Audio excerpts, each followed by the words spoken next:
nos comprometimos, haremos un recorrido por los distintos candidatos electos, senadores y diputados, para poder hacer un seguimiento de lo que comprometen y de cómo eso se va cumpliendo en su tiempo de gestión. Así que hoy día estamos con Alejandro Guillé, senador electo por la región de Antofagasta. Muchas gracias por estar con nosotros. Gracias, Paloma. Alejandro, nosotros nos hemos dedicado principalmente a averiguar cuáles van a ser, por ejemplo, las líneas de gestión del año 2014. Ya hemos tenido aquí a Gabriel Boric, a Vlado Mirosevic. Entonces nos interesa mucho cuál es la mirada que va a tener su gestión el próximo año. Mira, hay temas que son nacionales. La reforma tributaria, para dedicarnos al tema de la gran reforma de la educación y la reforma de la Constitución, o mejor dicho, la nueva Constitución, son los tres temas nacionales que van a cruzar todo el debate.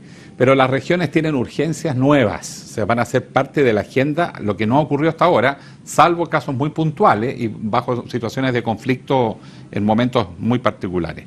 Pero yo creo que llegó la hora de pensar una Constitución con un Chile descentralizado, donde las regiones tengan real poder, y además necesitamos recaudar también recursos para el desarrollo productivo de las regiones, fundamentalmente en el caso del norte el royalty a la minería, y además que las tributaciones se hagan en las regiones donde se realiza la actividad productiva y no en tres comunas de Santiago, que es Vitacura, Las Condes y Providencia, porque aquí se paga mucho de los derechos por explotar el desierto de Antofagasta, por decir algo. Y lo mismo le pasa a todas las regiones del país. Entonces yo creo que se va a dar una circunstancia nueva, y es que los parlamentarios de regiones debemos llegar a hacer un empoderamiento muy grande para marcar el énfasis en las regiones. O sea, uno de los focos sería, en este caso, descentralización fiscal, tratar de recaudar platas para poder invertir en las regiones. Ahora, tributaria, dentro de la reforma tributaria, el tema de la minería y las actividades extractivas o que explotan recursos naturales, no renovables. Y por otro lado, también las tributaciones particulares por el tipo de actividad productiva.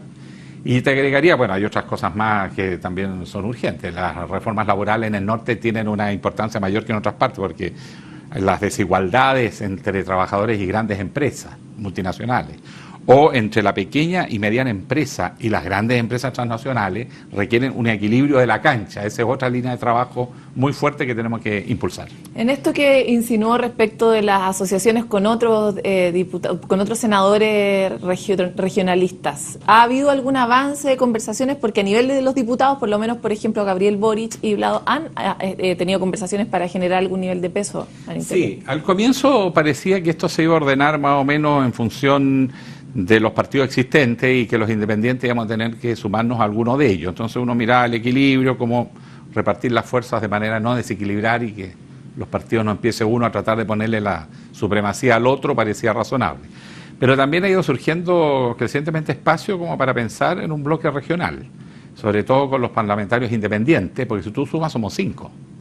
Y las bancadas grandes son 6 senadores, los socialistas 6, los PPD 6, la DC, bueno, está RN, la UDI. Entonces, lograr configurar una relación de 5 candidatos que van a apoyar las medidas fundamentales de la nueva mayoría, las grandes reformas, pero que también quieren hacer en la agenda espacio a los temas propiamente regionales, que no tienen la misma fuerza en los programas de los distintos candidatos en las últimas elecciones. Particularmente la Constitución tiene que tener un rasgo regionalista.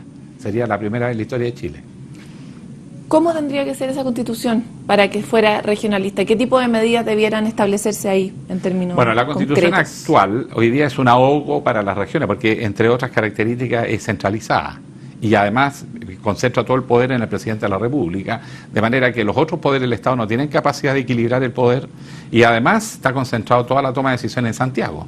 Tú quieres arreglar un vidrio en un liceo y tienes que pedir permiso a Santiago. Tú resuelves un concurso y hay que llamar a Santiago.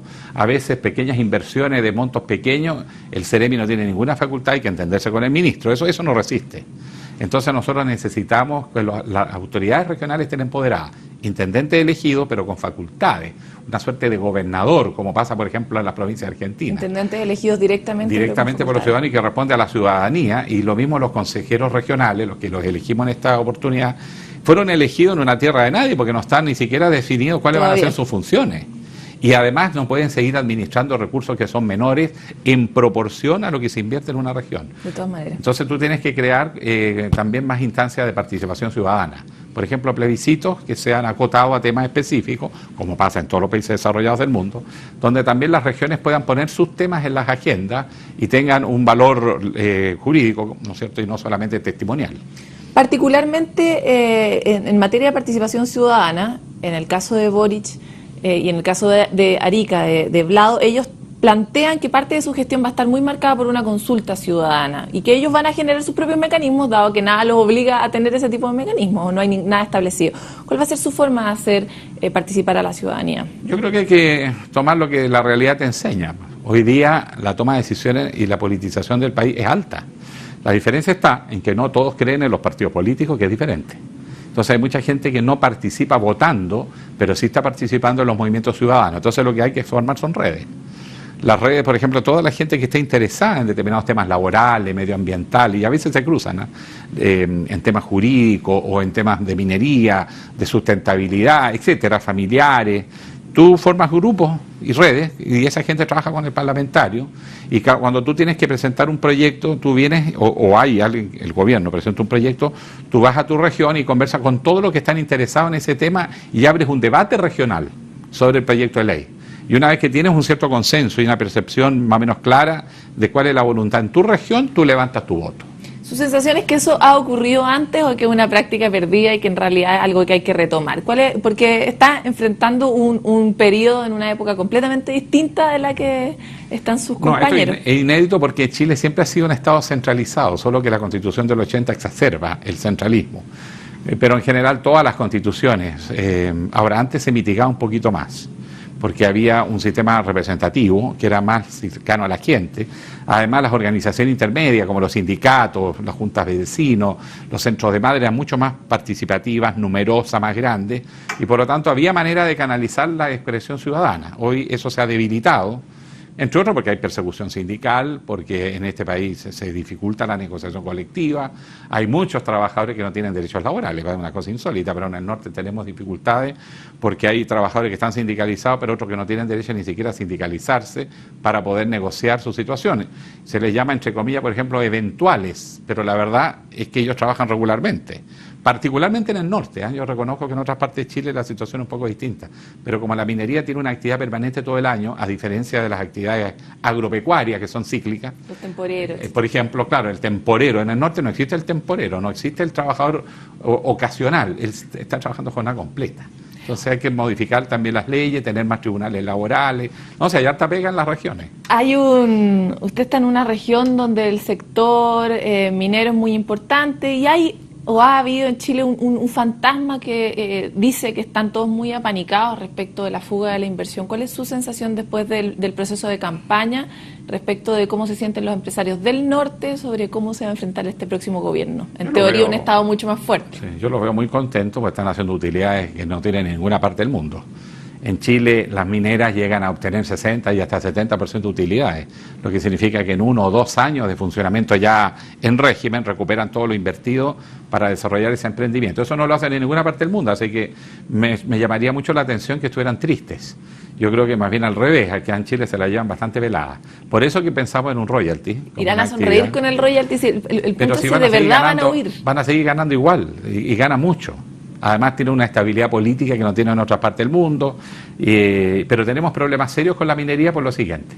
Nosotros teníamos un sistema de explotación de las mineras antiguo que cambió ahora. Me refiero, primero nosotros en décadas anteriores, por ejemplo hacia la década del 50, existía un sistema de tributación a las mineras que era 50% para Chile, 50% para las mineras. Hoy es 35% para Chile, 65% para las mineras, y aún te bicicletean y ese 35% nunca es 35%. Pero además el trabajador, a través de los salarios que recibía, los gastaba en la región donde vivía, donde estaban los yacimientos.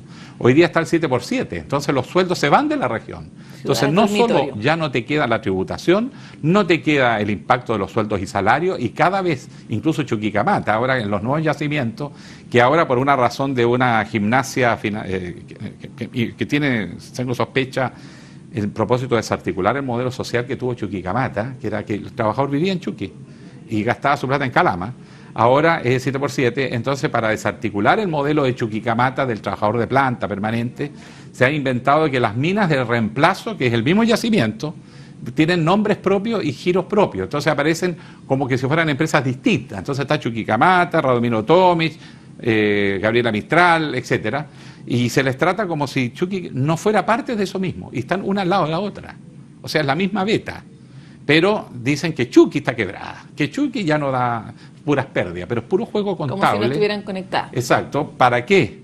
Para desarticular el modelo social de Chuqui y meter el 7x7, el trabajador subcontratista, el traspasar funciones que eran propias de la empresa Codelco a particulares, y con lo cual van destruyendo Codelco, dicho sea de paso.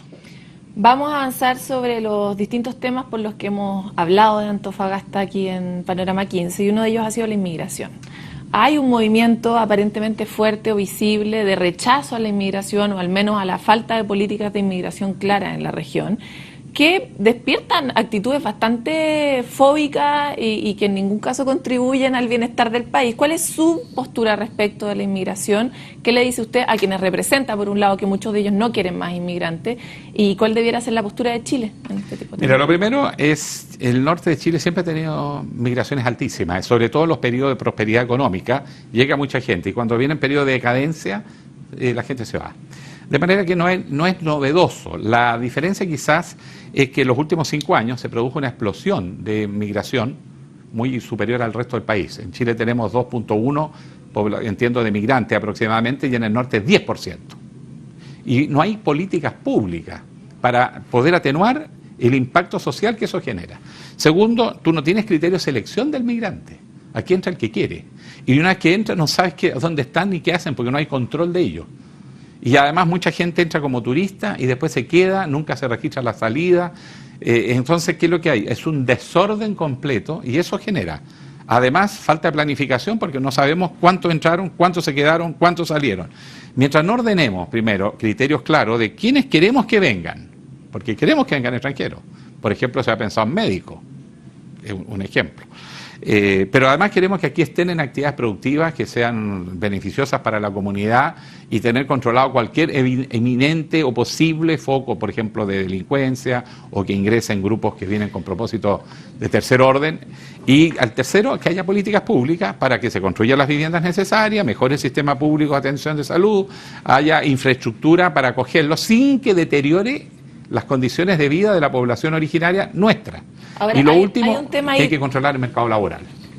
Porque hay un abuso con el trabajador extranjero, pero que repercute en la caída de los sueldos para el trabajador local. Pero hay un tema ahí bien sensible, porque el grueso de la migración aquí en la Quebrada del Ají, en Europa también, no es de médicos.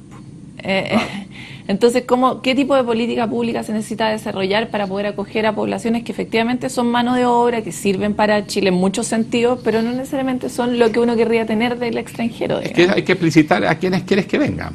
Si tú quieres mano de obra para trabajar en el campo barata, bueno, explícitalo en la ley, pero no lo hagamos en forma semi-ilegal, no a la mala. En el norte, ¿qué es lo que necesitamos? Y esa población la recibes, pero la recibes en las condiciones que corresponde, con respeto, con dignidad. Y tú ves la fila de los migrantes ahí en los consulados para sacar sus documentos, o en Policía Internacional. Son cuadras que tienen que llegar a las 5 de la mañana, 4 de la mañana, o dormir toda la noche para tener un lugar. Le faltó un papel y ya, vuelva mañana. O sea, además hay un maltrato de parte de los funcionarios públicos que tienen que atender a los migrantes. Entonces se trata de tratar bien a la gente, pero para eso partamos por decir quiénes queremos que vengan, y tú favoreces ese tipo de migración. Y de alguna manera inhibes el tipo de migrante que no te interesa. Y una vez que llegas, tú sabes cuántos ingresaron, dónde están en situación legal, te están recibiendo los beneficios, y no hay un mercado ilegal o semiclandestino donde están explotando a ese trabajador extranjero y tirando los precios hacia abajo del salario del trabajador chileno, que es lo que molestan en el norte. Senador, se nos acabó el tiempo, pero queremos volver a hablar, porque nos quedaron muchos temas pendientes, que también esté atento de que Panorama 15 nos interesan mucho todos los temas que están pasando en Antofagasta. Muchas gracias, Paloma.